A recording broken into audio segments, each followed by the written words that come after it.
Good evening, and thank you so much for joining us for The News Now, our digital update here at 10 o'clock tonight. I want to remind you that you can watch this broadcast on several different platforms, including, of course, Facebook, where most of you all are, but our website, our news app, Twitter, YouTube, Roku, Amazon Fire, as well as our Facebook page. And we are certainly following many stories today, but we want to begin with some breaking news. We've just learned in the Hilton Head Island mayoral race that Democrat Kim Likens has conceded to Republican John McCain.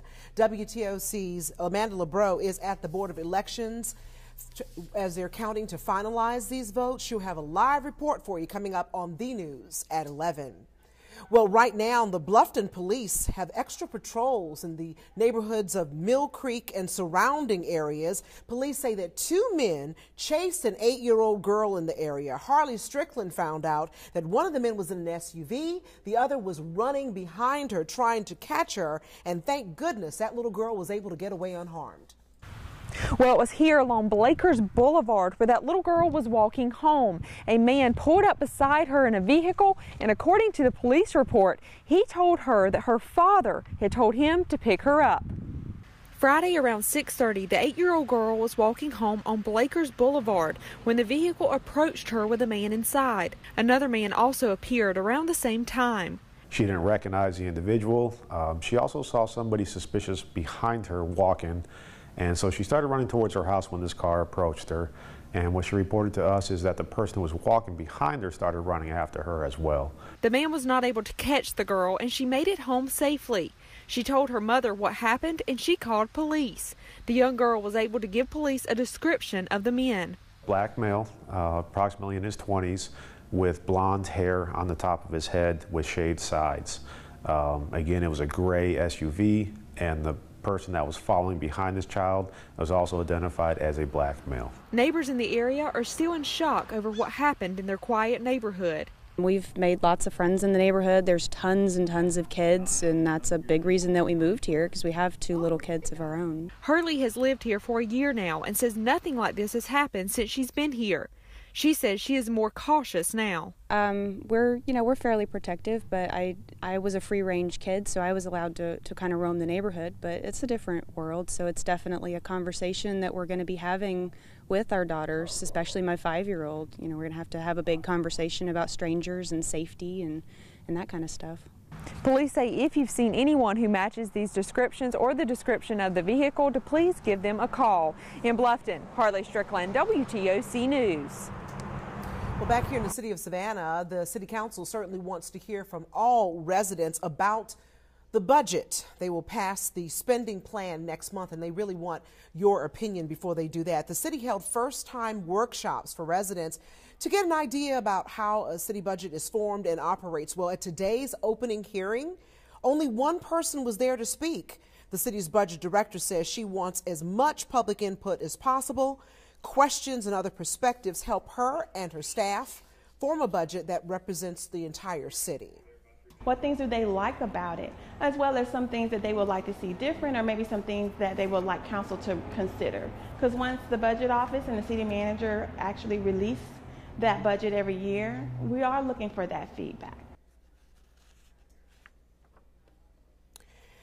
And as always, we want to continue to follow that story and bring you the very latest details, of course, as they make another decision. This was just the first reading on that budget. Most movies we know are a labor of love for the people who make them, and there's certainly no exception with this movie we're about to tell you about.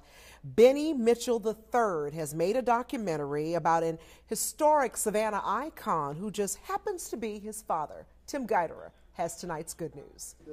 The next time Benny Mitchell III goes inside the Savannah Theater, he will take his father there with him.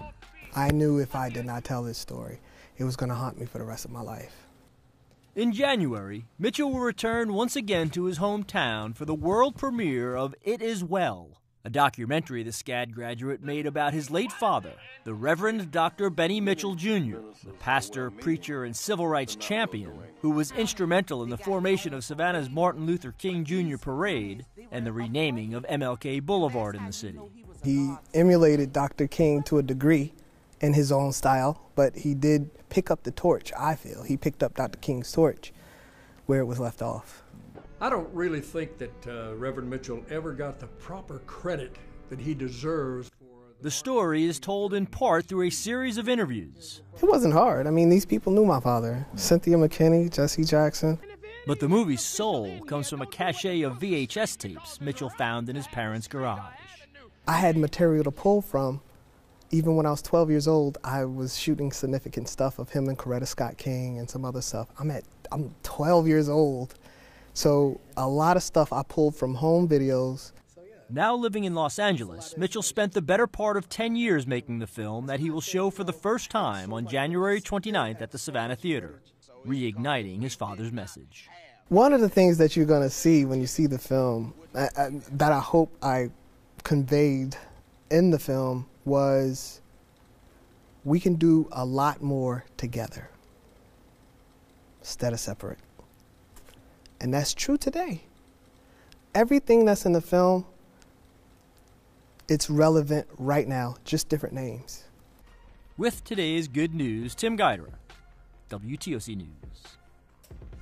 Now, Mitchell said that he and his family really decided that they wanted to screen this movie for the very first time, of course, in his hometown, the city of Savannah. But he has entered It Is Well in 50 different film festivals for the coming year. So I want to, before we leave you tonight, want to give a shout out to Jamie Ertle, who's tuning in as well. And also want to wish all of you all a happy Thanksgiving, and especially to Tyrone Haynes, Nicole Adside, and Shirley Gillison. Thank you all so much for joining us for this 10 o'clock broadcast. Don't forget to come on back for the news at 11. Have a wonderful evening, everyone.